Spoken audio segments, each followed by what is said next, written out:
Saudara sekalian, Assalamualaikum warahmatullahi wabarakatuh. Baru saja saya memimpin rapat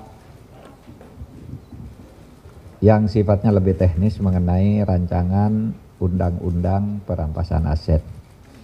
Saya informasikan bahwa naskah yang memuat keseluruhan substansi sudah selesai dan sudah diberi paraf oleh menteri atau ketua lembaga atau kepala ketua lembaga yang terkait, dalam hal ini Menkumham, kemudian Menteri Keuangan, Jaksa Agung, Kapolri, Kepala PPATK, dan saya selaku Menko Polhukam sudah memaraf naskah yang akan dikirim ke DPR.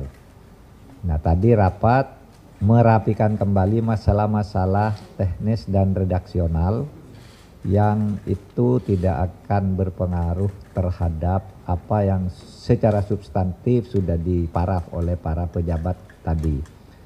Nah, oleh sebab itu insya Allah dalam waktu tidak lama rancangan undang-undang perampasan aset ini akan segera dikirim ke DPR karena Presiden juga sudah mendorong kami agar lebih cepat mengkonsolidasikan materi-materi yang secara redaksional atau konsistensi narasi itu kalau masih ada itu nanti akan disisir lagi dalam 3 hari ke depan, sehingga nanti begitu Presiden pulang dari luar negeri kita sudah bisa langsung ajukan. Jadi tidak ada masalah di tingkat internal pemerintah. Mudah-mudahan ini berjalan lancar. Kalau ada pertanyaan silakan.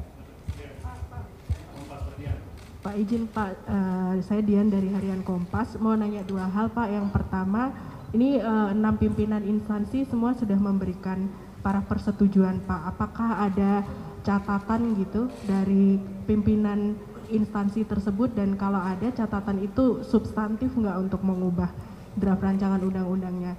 Yang kedua, terkait dengan rencana pemerintah Indonesia mau jadi anggota tetap FATF Pak, itu kan deadline-nya kalau nggak salah Juni 2023 Pak. Kira-kira nanti masih bisa mengejar nggak Pak kalau ini surprise-nya belum masuk ke DPR, terus nanti masih ada pembahasan juga, kira-kira seperti apa Pak timeline-nya? Terima kasih. Akan diadakan rapat konsinyering tingkat pejabat eselon 1 untuk merapikan catatan. Artinya memang ada catatan-catatan yang sifatnya teknis tetapi penting. Misalnya typo dan sebagainya masih ditemukan di Sekretariat Negara, ini typo itu harus dibaca bersama lagi gitu ya. Itu tingkat teknis, mungkin hari Senin sesudah itu kita akan sampaikan ke Presiden. Yang kedua, bulan Juni kita akan menjadi FTF. Ini kami juga sudah menerima berita tadi dari Ibu Menteri Keuangan di Amerika, memberitahu bahwa action plan tentang perampasan aset dan lain-lain yang terkait dengan tugas-tugas TPPU, tindak pidana pencucian uang, itu action plan-nya supaya bisa selesai tanggal 21 April. Dan sebenarnya sudah selesai, sudah ada di PPATK. Ini tinggal kami rapatkan kembali secara resmi, dibaca ulang kembali, lalu diketok palunya, lalu dikirim. Dan insya Allah mudah-mudahan bulan Juni tidak mundur lagi, kita sudah masuk ke rezim TPPU ini secara internasional, karena kita adalah satu-satunya negara dari G20 yang belum masuk ke rezim FATF ya.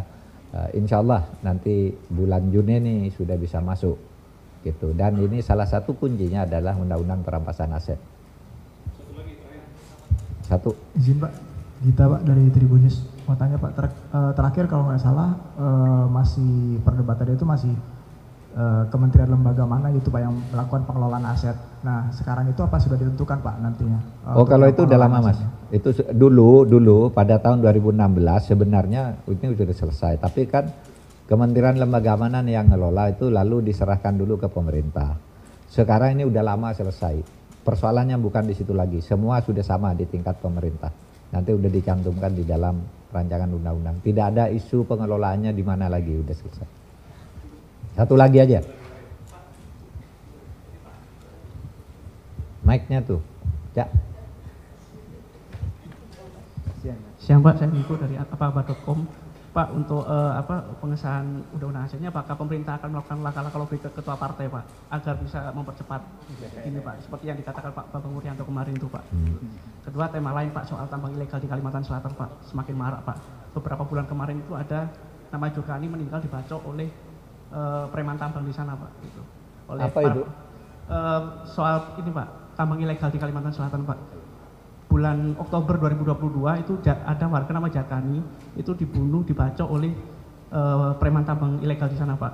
Terus bulan Maret kemarin itu ada kakek-kakek namanya Sabihansyah, umur 60 tahun, dibacok juga, dibunuh gitu. Apakah aparat penegak hukum ini tidak mampu untuk memberantas tambang ilegal di sana Pak? Dan langkah pemerintah pusat ini Pak dalam memberantas tambang ilegal itu seperti apa Pak? Gitu. Terima kasih Pak. Baik, jadi yang soal pertama kan tuh nanti lain ya. Kita bicara jumpa pers waktu lain. Kita bicara perampasan aset. Kalau soal komunikasi dengan pimpinan parpol sudah pasti. Sudah pasti kita saling komunikasi. Baik melalui media terbuka maupun ketemu, baik resmi maupun tidak resmi. Itu satu keharusan di negara demokrasi. Kita jalan tentang itu, tapi semuanya nampaknya sama, ingin RUU perampasan aset ini segera sampai ke DPR. Baik parpol maupun pemerintah maupun DPR. Kan parpol-parpol sudah minta, segera dong diajukan kan begitu. DPR-nya juga. Gitu aja ya, cukup ya. Yuk.